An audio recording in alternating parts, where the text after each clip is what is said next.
1764 भारत की धरती पर एक ऐसा युद्ध होने वाला था जो सिर्फ तलवारों की टक्कर नहीं था, बल्कि पूरे भारत के भविष्य का फैसला करने वाला था। एक तरफ थे अंग्रेज, संख्या में कम लेकिन चालाक और अनुशासित। दूसरी तरफ थे भारत के 3 बड़े ताकतवर शासक, फिर भी हार गए। आखिर ऐसा क्या हुआ कि एक व्यापार करने वाली कंपनी भारत की मालिक बनने लगी? पलासी के युद्ध के बाद अंग्रेजों की ताकत बंगाल में तेजी से बढ़ने लगी थी। वे अब सिर्फ व्यापारी नहीं रहे थे, बल्कि सत्ता के खेल में उतर चुके थे। उन्होंने मीर जाफर को बंगाल का नवाब बनाया था, क्योंकि वे अंग्रेजों की हर बात मानते थे। लेकिन जब अंग्रेजों को लगा कि मीर जाफर अब उनके ज्यादा काम के नहीं रहे, तो उन्होंने उन्हें हटाकर मीर कासिम को नवाब बना दिया। शुरुआत में सब कुछ ठीक था। अंग्रेजों को लगा कि मीर कासिम भी उनके इशारों पर चलेंगे, लेकिन वे गलत थे। मीर कासिम एक मजबूत और समझदार शासक थे। उन्होंने जल्दी ही समझ लिया कि अंग्रेज धीरे धीरे बंगाल की संपत्ति और सत्ता दोनों पर कब्जा कर रहे हैं। अंग्रेजों के पास एक खास अधिकार था, वे बिना टैक्स दिए व्यापार कर सकते थे।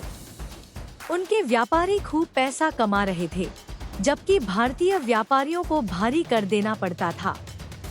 इससे बंगाल का खजाना खाली होने लगा और स्थानीय व्यापारी बर्बाद होने लगे। मीर कासिम ने फैसला किया कि अब यह अन्याय नहीं चलेगा। उन्होंने ऐलान किया, अगर अंग्रेज टैक्स नहीं देंगे तो कोई भी टैक्स नहीं देगा।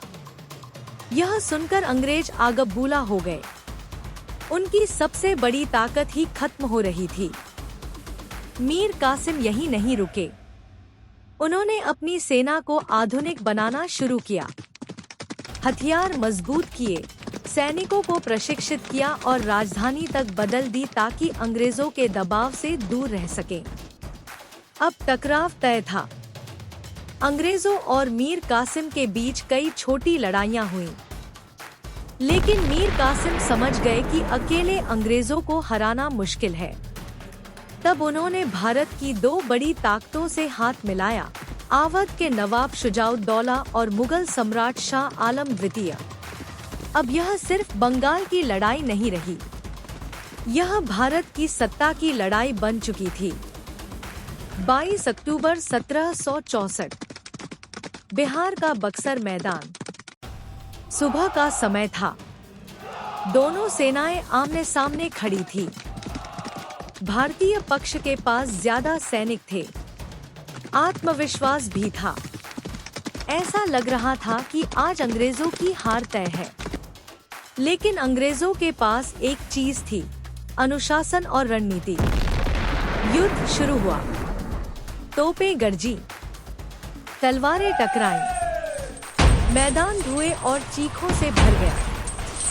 शुरुआत में भारतीय सेना ने अच्छा मुकाबला किया, लेकिन धीरे धीरे उनकी सबसे बड़ी कमजोरी सामने आने लगी, आपसी तालमेल की कमी। तीनों शासकों की सेना एकजुट तो थी, लेकिन दिल से नहीं।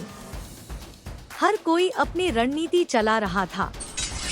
अंग्रेजों ने इसी कमजोरी का फायदा उठाया।